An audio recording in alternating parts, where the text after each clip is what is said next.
briefing for Wednesday, the 20th of March. I'm Stephen Ridgway.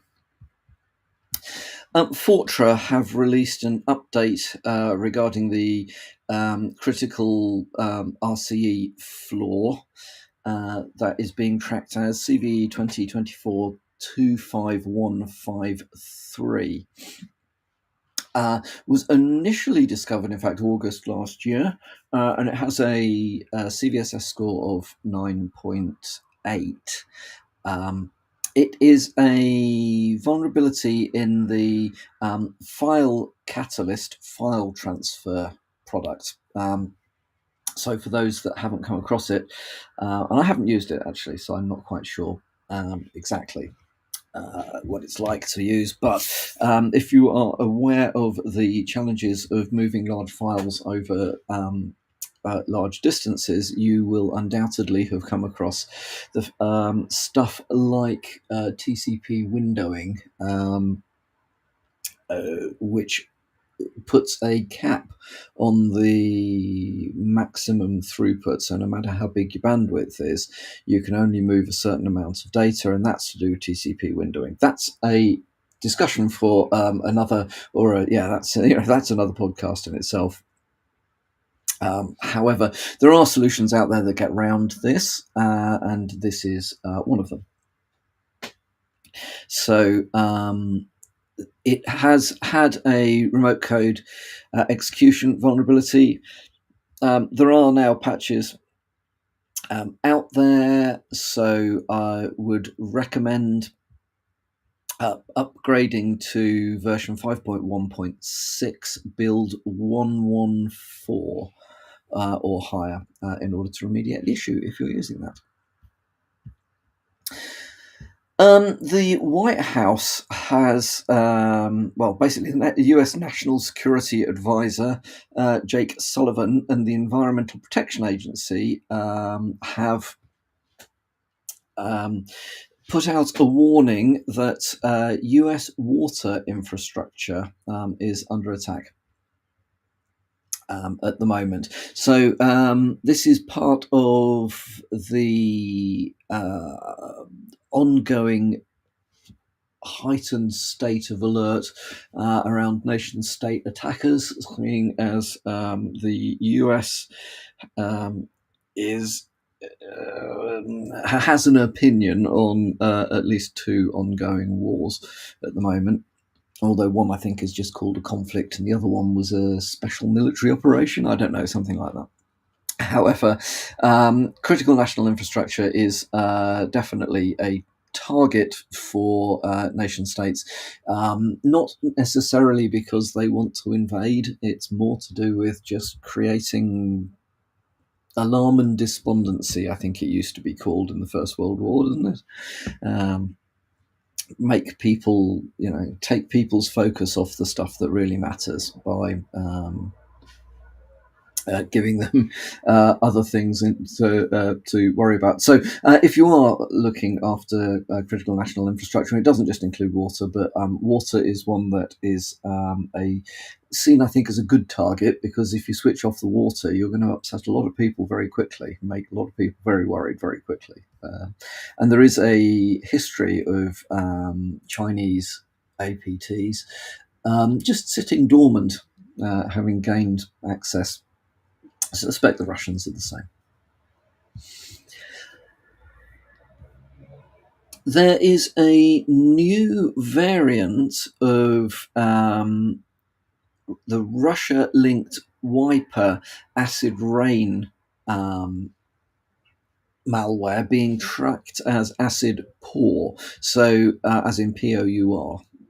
So acid rain is a piece of malware which has been known about since early-ish, March, I think, 2022, and it focuses on routers and modems vulnerable routers and modems. And I thought it was the malware that was linked to the Viasat attack,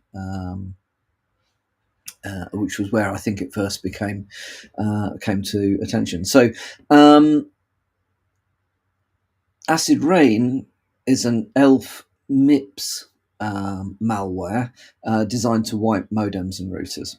So what we've seen is that, or what has been seen in the industry, is that there is now a version of this that has been rejigged basically, and has been spotted targeting Linux x86 devices as a wiper.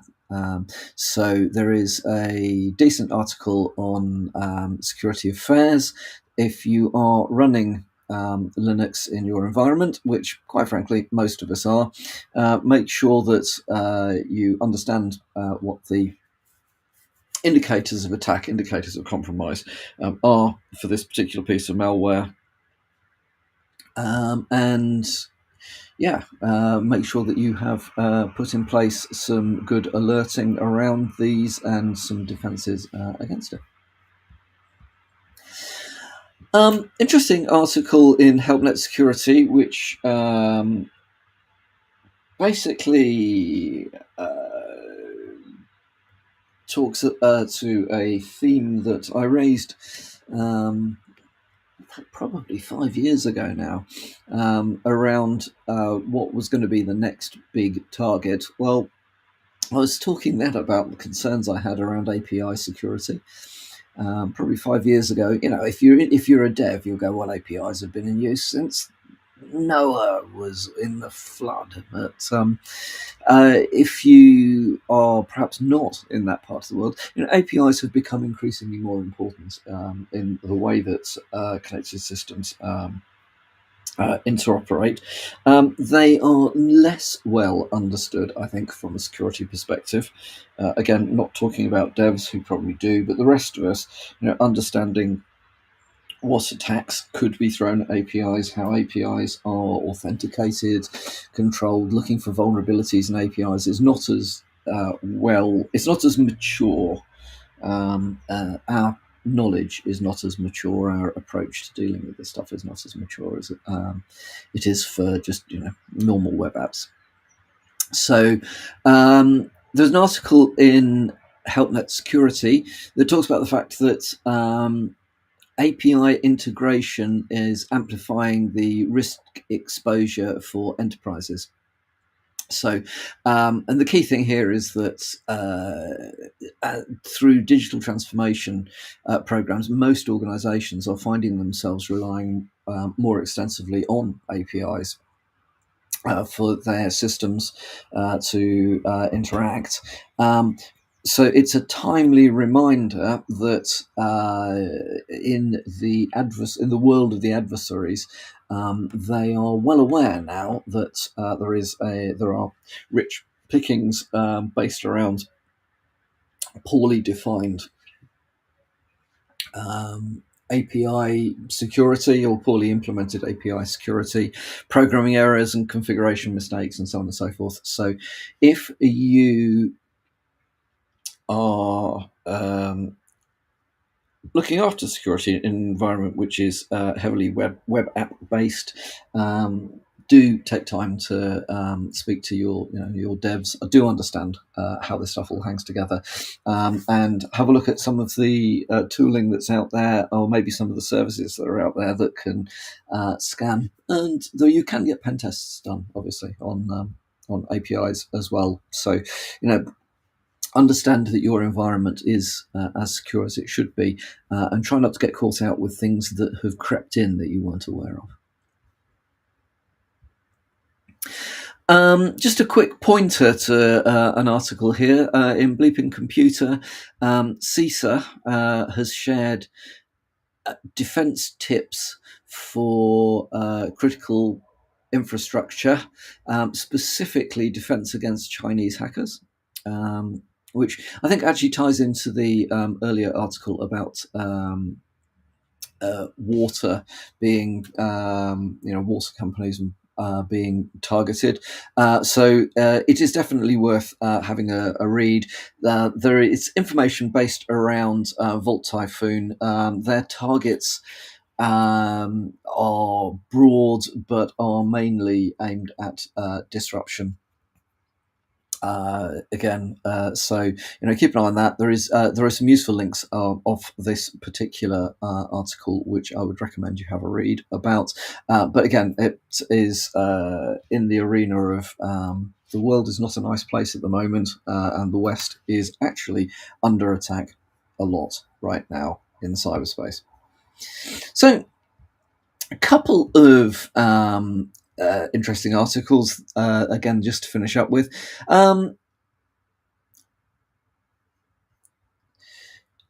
LHN, last hacking news article, acoustic side channel attack steals keystrokes via typing patterns. So I think we are. What do we have? What do we call this bucket of articles? Seriously, can they actually do this? Well, the answer is yeah, they can. I think more realistically is how often are you going to be targeted by this stuff? And I suspect unless you're James very regularly. So yeah, however, if you are interested in this sort of stuff, side channel attacks, it's an interesting article. Yeah, again, basically this time they are talking about the fact that they can decode from keystrokes what you may have, from the sound of keystrokes and the pattern of those sounds, what you may have typed. And I think that's rather than, I suspect that's more to do with the position of the keys and the way in which you type, rather than the ability to say, "Oh, if a single key is pressed, it must be a J," or whatever it may be. Again, you've got to be aware of your environment. I did on one occasion in the past walk into a secure area to find that one of the overnight staff had brought in their Alexa in order to listen to streamed music. Yeah, that didn't last very long at all. Those things are listening. And then finally, a very interesting article I stumbled across from Netcraft, talking about the fact that Cloudflare has lost 22% of its domains. Freenom was a domain registrar for TKCF and GQ domains. And they were free. They were free to register. So TKCF and GQ were meant to be top-level domains for countries. They were rarely used like that. What is extraordinary is the... So Freenom has decided to move out of the domain name business. And there has been a 98.7% drop in the number of Freenom domains that were resolvable last month. Now, why does this matter? Well, firstly, it's had a noticeable impact on the number of domains hosted by Cloudflare. You can actually see a downtick in March from February. So domains hosted it's over 20 million domains hosted by Cloudflare in February, and it's down to probably 16, 17 million in March, and that appears to be from dropping these various top-level domains because the registrar has disappeared. It is of interest because these were free domains that were regularly used for malware. They were, because of the nature of these things, are very easy to spin up. And you may even see in your security visibility tooling that there are well-known rules that alert for connections to .tk domains and so on and so forth, because quite frankly, there are very few, I would have said very few legitimate .tk domains. There are, and if you have a look at the ones that still exist, that's probably That's probably the number that are real as opposed to automated or malicious. So, why does this matter? Well, firstly, it will be good to see a downtick in the the number of malicious websites that are reachable over the internet, and that may well have an impact on certain malware that is using .tk domains as part of the C2 infrastructure.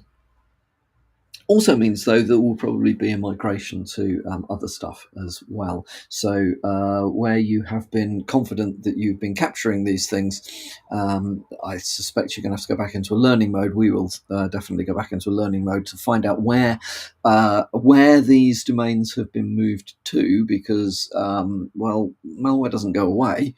It will morph, and it will morph relatively quickly. Well, okay, that is plenty for today. So I hope you have a good Wednesday, and I will speak to you all again